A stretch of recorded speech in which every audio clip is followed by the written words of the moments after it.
¿Qué tal? ¿Cómo están? Gracias por estar, sin embargo, al aire y muchísimas gracias por acompañarnos, por acompañarme en este espacio, mi espacio de los lunes, mi columna de los lunes.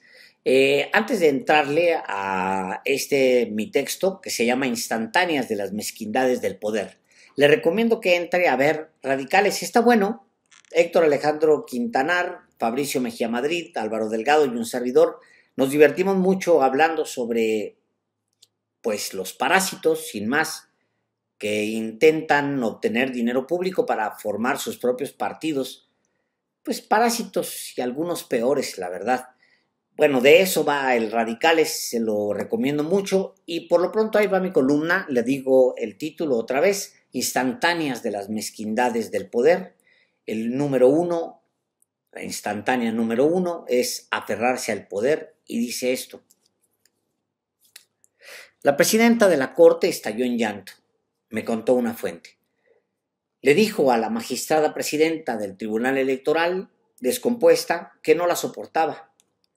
La escena que citan más personas es consecuencia de eventos mayores, del desmoronamiento público de la persona Norma Piña, de la irremediable pérdida del poder de la ministra presidenta Norma Piña, poder que ha disfrutado hasta el exceso de gastarse miles de millones de pesos en un paro todo pagado de los trabajadores del Poder Judicial.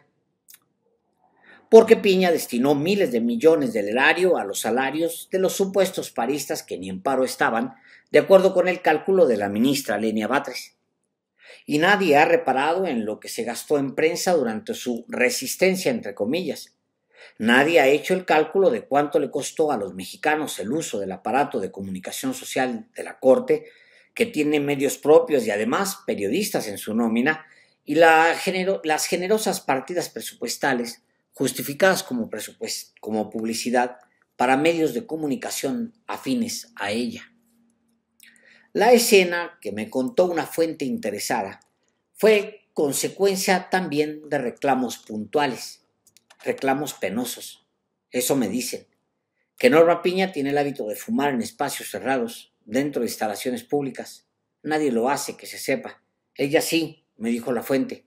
Y la magistrada Mónica Aralí Soto Fregoso se lo reclamó dentro de una cascada de otros reclamos puntuales.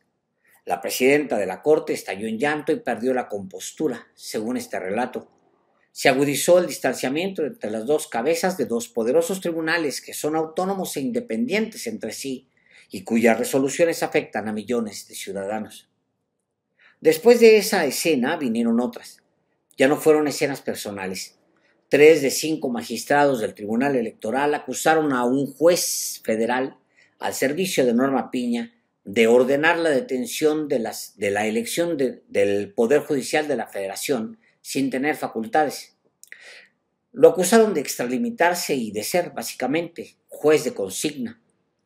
La magistrada Soto Fregoso y 2 magistrados de ese órgano jurisdiccional ordenaron al Comité de Evaluación del Poder Judicial de la Federación, al servicio de Piña, hacer a un lado al juez por incompetente y retomar la elección. Y entonces Norma Piña hizo lo que sabe hacer mejor: manipular los tiempos, acomodar los hechos, operar los temas de la República como si fueran temas personales o de sus asesores políticos que están en la academia y en el mundo intelectual. En esas horas, Norma Piña dio otra demostración pública de por qué urge refundar al Poder Judicial. Simplemente metió al carril de baja velocidad la orden del Tribunal Electoral para que se retomara la elección. Argumentó que esa orden debería ser macerada o añejada en los cajones de la Corte. Son resoluciones jurídicas, no son personales, no es ningún enfrentamiento ni confrontación, mucho menos con la Suprema Corte y con su presidenta, dijo Mónica Soto en una conferencia posterior. Pero el enfrentamiento existe, y no es solo Norma Piña contra Mónica Soto, es Norma Piña contra el mundo. La ministra presidenta enfrenta a su entorno mientras pierde un brazo, luego el otro, luego una pierna, luego la otra. Va perdiendo márgenes de acción. El poder se le está escapando. Perdió la mayoría para controlar el Consejo de la Judicatura Federal. Perdió la mayoría en el Pleno de la Suprema Corte. y la mayoría de los mexicanos se volcó a las urnas para elegir su salida y la salida de todos los juzgadores a los que considera corruptos e ineptos, una mayoría que quiere que el Poder Judicial, que nunca ha rendido cuentas a nadie, dependa de quienes le pagan los salarios, la gente. Y Norma Piña perdió además el control sobre el Tribunal Electoral. Le negaron la entrada. Intentó manipularlo en las elecciones del 2024 y no pudo. No pudieron, porque no era solamente ella. Detrás de Norma Piña hay muchos intereses y en particular están las élites intelectuales, esos con los que se reunía los jueves, esos que la aconsejaban en casa de Federico Reyes Heroles. Hubo más testigos de aquel momento trágico en que la presidenta de la Corte estalló en llanto. Eso dicen, es lo de menos. El desgaste de la persona Norma Piña es evidente, su involución es constante. Las presiones deben ser horribles, presiones tan horribles como para perder la compostura, presiones de días realmente amargos.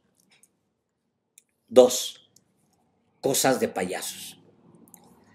Hace poco, un personaje de la cultura que lleva años enquistado en la UNAM me quiso convencer de que Andrés Manuel López Obrador intentó apoderarse de la institución imponiendo a un extranjero como rector. No es el primero que lo comenta. Anteriormente, otro personaje de la cultura con gran experiencia en vivir de la máxima casa de estudios me dio una versión más o menos parecida. Es decir, la idea está muy socializada en la burocracia universitaria dorada. Que me perdonen, pero me da risa. Payasos. Ya narré el día en que fui a un desayuno de que José Narro ofreció a periodistas en Torre de Rectoría, con chef Le Cordon Bleu a su servicio y huevos con salmón que ni siquiera tocó. Su mano, la mano de José Narro, aburrida, movía los huevos con ayuda de un tenedor. Dejó que la perrada nos deleitáramos con su generosidad malentendida, porque el dinero de la UNAM no es ni era de él, sino del pueblo de México. Y me da risa porque su alarma por el dictador López no es otra cosa que un pataleo para conservar los privilegios que disfrutan desde hace décadas. Me da risa como me da la risa la amenaza que esgrimieron durante 20 años de que el dictador López se iba a reelegir apenas tomara la presidencia. Mantener ese discurso le permitió a Enrique Krause y a otros vincularse con asustados empresarios que pagaron la ofensiva en contra, ya fuera por miedo o por cobardía o por ambas cosas más algo de precaución. En fin, esto es algo ya muy documentado. Me da risa eso de la UNAM porque cuando un presidente quiere, y los de derecha siempre quieren, adiós autonomía universitaria. Se les llenaba la boca acusando a López Obrador de pretendido dictador, pero no hay entre ellos uno solo. Fíjese, lea sus redes o lo que publican en los medios. No hay uno solo que hable del veto del ultraderechista Javier Milei a la ley de financiamiento universitario para ahogar el sistema de educación pública en Argentina. Apenas este fin de semana leí un texto de Michelle Goldberg donde contaba cómo Donald Trump inició la expulsión dentro de la academia de todo Estados Unidos de cualquiera que piense de izquierdas. Impresionante. No payasadas, como las de Krause o como las de otros personajes de la cultura a los que refiero.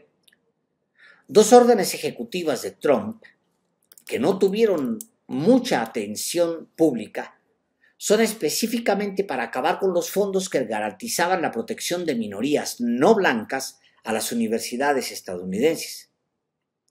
Y otra orden ejecutiva sienta las bases, aquí lo cito entre comillas, las bases para deportar a estudiantes y profesores extranjeros que participen en activismo anti-israelí, algo que Trump prometió durante su campaña. Exige garantizar que los extranjeros que ya se encuentran en Estados Unidos no sean hostiles a sus ciudadanos, a su cultura, a su gobierno o instituciones y no apoyen o ayuden a terroristas extranjeros, supuestos terroristas extranjeros, designados y otras amenazas de nuestra seguridad nacional, cuenta Goldberg. Y lo peor es que hay un clima de resignación entre liberales y esto provoca que Trump empuje más y más hacia la ultraderecha. Comillas, con el pretexto de hacer retroceder los excesos impopulares de la izquierda, el equipo de Trump está tratando de afirmar el control político sobre la educación superior estadounidense y parece estar presionando una puerta abierta, agrega Goldberg.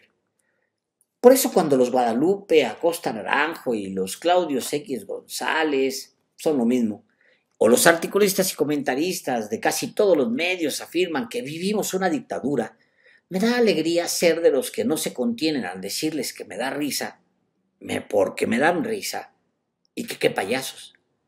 Solo porque no les sueltan más dinero, solo porque se les cuestiona por corruptos y vividores, y aquí regreso a Norma Piña, solo porque les mueven las plumas del nido que se paga con dinero público, se ponen en resistencia y patalean y son capaces de mentir y engañar para atraer adeptos o simplemente para que los vean tirarse al piso.